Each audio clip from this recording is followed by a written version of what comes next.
Come back with me to the time when I was a little girl going to school. If on one of the first days of school, I came home and I said to my mommy, "Mommy, so-and-so is picking on me on the playground," and if my mommy said, "You know what? Just go to the other side of the playground. They won't even know you're there." I was taught what? Fight or flight? Flight. And if I've never learned anything else, I probably stay as far away from conflict as possible. Anything I perceive as a conflict, I try to avoid at all costs. And some of us have taken that into our adult lives, into our working lives, into our relationships. And does that really resolve situations? And you know the answer is no. Or the flip side of that, when Kathleen was a little girl, if she came home from school and said, "Mommy, so-and-so is picking on me on the playground," and if my mommy said, "You know what, we're going to teach that, kids. We're going to get you some boxing gloves, we're going to get you some taekwondo lessons, and we're going to teach that kid," I was probably taught fight, right? And some of us do fight. We come into any situation, I'm going to win at all costs. And some of us use our tongue, and we berate people, or we have such a sharp tongue. Other of us are a little more smooth. We come in with our tongue, and you know what? I'm not getting my way, so I'm going to keep talking and talking and talking until you're sick and tired of me trying to drip, drip, drip on you, and you finally say, "Okay, Kathleen, I give. We'll do it your way." And either way, at that point, people don't even want to work with me, right? So fight or flight. Both of those are what I call reactions. Reactions are simply self-preservation. Would you agree? Self-preservation. It puts this nice little cocoon around me for a temporary time of self-preservation, but it doesn't resolve a conflict. That's reaction. But then there's response. How many of you respond to conflict? And you know, the word response means that I have to proactively think ahead what I'm going to do so that I know what I'm going to do when I'm in that situation, right? That's to be able to respond. And some of you are probably saying, "But Kath, I don't know when conflict is going to come for me. It just happens." Well, if you've had conflict that's happening over and over and over, do you remember that old phrase that said, "Fool me once, shame on you. Fool me twice, shame on me"? It means I've got to step back and saying, what is the problem that's happening? Not the who. And I know that right now, when I talk about conflict management, many people have a who, a face in their brain. I'll bet you can picture someone right now. But it's not the who, it is the what. So the first part of understanding conflict management is understanding the triggers and know how to respond to them. It's like an emergency response team. There are people in here who have been part of an emergency response team, and when you go to an emergency as a response team, does a response team get out to an emergency and say, "Wow, never seen that before, I wonder what we should do"? No, that would be reaction. In fact, an emergency response team has already studied similar situations so that when they get out there, if it looks like situation A, then we go into travel and to work to this way for situation B. If it's A and B, then we do C. If it's C and D, then we do G. They have modules simply to know, here's what I'm going to do in those situations. Likewise for conflict management. You have to identify your triggers so you know how you're reacting. And I want to challenge you to quit reacting and start responding, because reaction is simply self-preservation for a temporary time. Response is actually being able to take and apply what you've learned to the situation. It's thinking before you act. The second phrase I want to address, it's not what you say, it's how you say it. And I need a volunteer real quickly from the audience. If I could have, sir, could I have you come up here real quickly for me? Promise you, it'll be painless. It will be painless, promise you. And your name again is? Chris. Chris, thank you, Chris. I have a son-in-law whose name is Chris, good guy. Okay, Chris, what I'm going to do here is I have with me a simple tube of toothpaste, okay? And I'm going to see how strong and how efficient Chris is, and I'm going to ask you when I time you here, to get all of that toothpaste out as quickly as you can onto this plate. As quickly as you can onto that plate, all of it as quickly, starting now.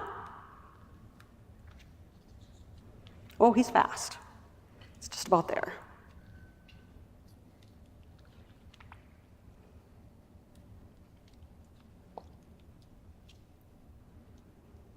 Okay, good. A little under 10 seconds. He did very well. Good job. Give him a round of applause. Excellent job. Okay, Chris, I'm going to time you one more time. Here's the tube. Please put it all back in. Right? Okay, thank you for your help. Yeah. We're all laughing.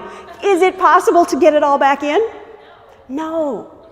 Even if he was a little bit ingenious and tried to slit it open and take a rubber scraper, what would be left on that plate? Even if he used a rubber scraper, there would be what I call residue, correct?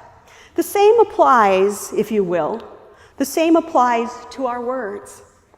Our words do matter, because what happens, it's easy to get those words and we say, oh, it just slipped out. But social scientists tell us that we have split seconds from the time we think a thought to the time it comes off the tip of our tongue. We can control what comes out. And our words, if they come out so quickly, and they do, and then we say, oh, I should never have said that, and we tried to roll them all back in, and sometimes we try to apologize, even so, what happens is the residue, right? Interesting thing about words, they forever reside in someone else's brain. They don't go away. They forever reside in someone else's brain. So when you deal with conflict, you do have to think about words. Words are just as important as how you say it, because they stay in someone else's brain. And last but not least is recovery. You know, working with people is sometimes messy. I had one gentleman who was a horse trainer, and he said to me, you know, Kathleen, working with animals is easy. They understand you. They understand the nuances. Don't even have to say a word. He said, it's the people I struggle with. Likewise, I was doing a 2-day conflict management session for a group of scientists and engineers and IT personnel. And in that audience that day, one of my attendees came up to me, and she introduced herself. She was from NASA. In fact, she was an engineer. But not just any engineer, she was a lead engineer. She was the lead engineer of the RATS team, the Research and Technology Systems team. You know, the team that does all the pre-launches, the team that has to plan for any possible scenario that goes wrong. That was her.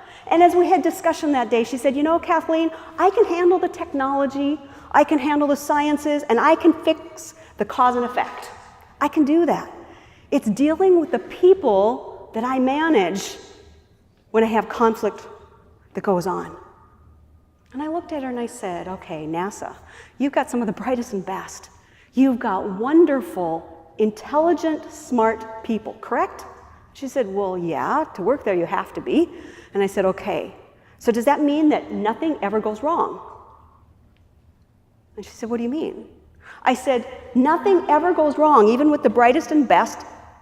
Things never fail, correct? And she said, no, things fail. It's not that you don't fail, it's what you do to recover from that failure. And I said, exactly. The same thing is with human nature and with conflict management. Life is messy. It's not that you're not going to fail, but it's what you do to recover from that failure. What have you learned? How are you going to pick that up and try again? Sometimes people make it look easy, but the truth of it is, conflict management is a learned behavior. You can learn it. It takes time, it takes practice, it takes skinning your emotional knees a little bit, but it takes recovery. So in dealing with conflict management, the first thing is to start in your head. Are you reacting or are you responding? Response gives you the ability to strategize for a better result.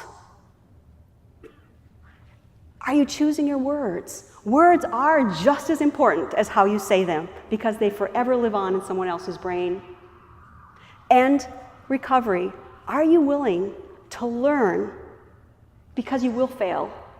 It does happen. Are you willing to learn from what happened and come back in and recover. And sometimes it involves recovering even a relationship. My name is Kathleen Randall. It would be my privilege to come and work with your teams. I love to do interactive training to help them remember the why of what's happening, to involve them. I'm not the humorist, but I love to make them laugh as we're going, to open up their brain, to help them understand some of the concepts, because the truth is conflict is all around us. And I love to come in. If I can help you with any individual coaching, it would be my privilege, because coaching is where you take information into application, helping you deal with real-life situations so that you can be less stressed, more productive, and more efficient.